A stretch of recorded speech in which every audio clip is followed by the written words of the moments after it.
my first job after graduating from Julia Richmond, and my father had a fruit and vegetable, mostly fruit, I think, business. And my father's business was on 110th Street in Broadway. And he, Professor Turner, lived in one of the fancy apartments on Riverside Drive at 110th Street, thereabouts.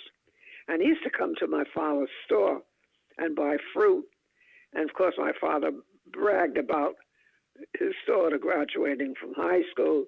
And maybe he told, and maybe Professor Turner being a very friendly woman, they chit-chat with the, back then, it's not like today in the supermarket, everything was strictly business.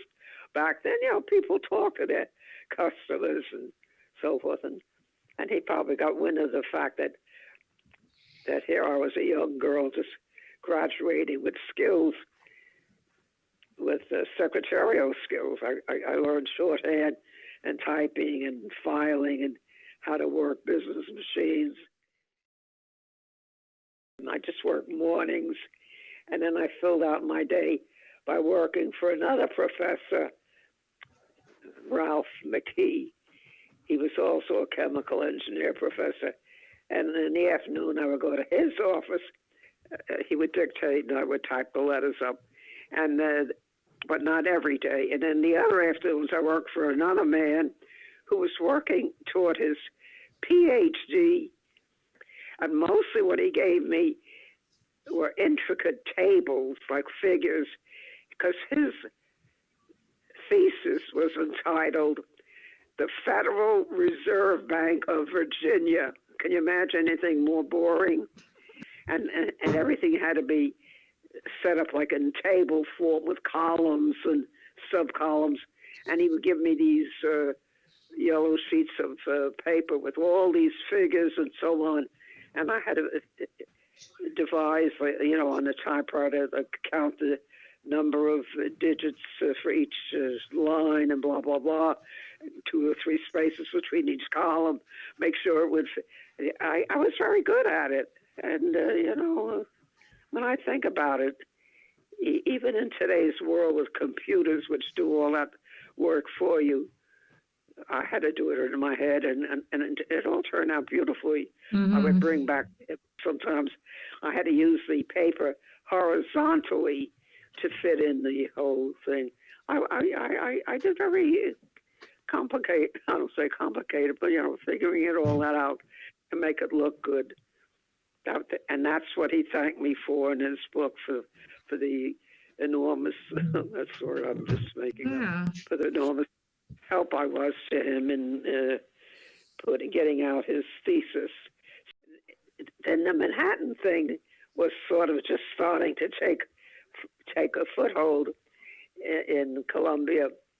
And I don't know how I found out that they were hiring people full-time, and for the piddling hourly rate that I was making working for these professors, I found out I could make as much as $30 a week full-time.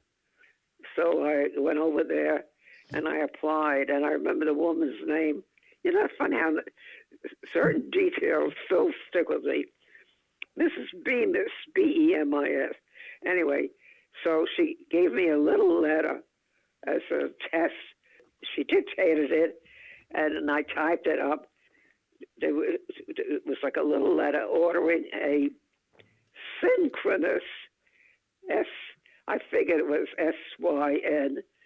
SYNCHRONOUS, something like that. And apparently I hit it the nail on the head. I probably spelled it exactly the way it was supposed to be spelled. And she looked at the letter. Yeah, you're hired.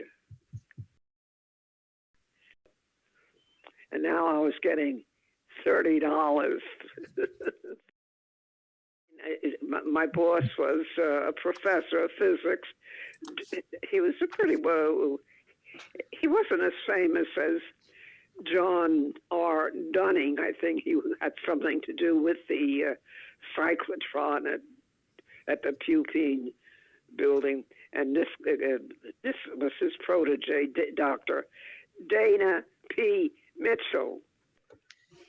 He was in charge of procurement. You know what? When I first got that job, it wasn't the Manhattan Project. It was something else.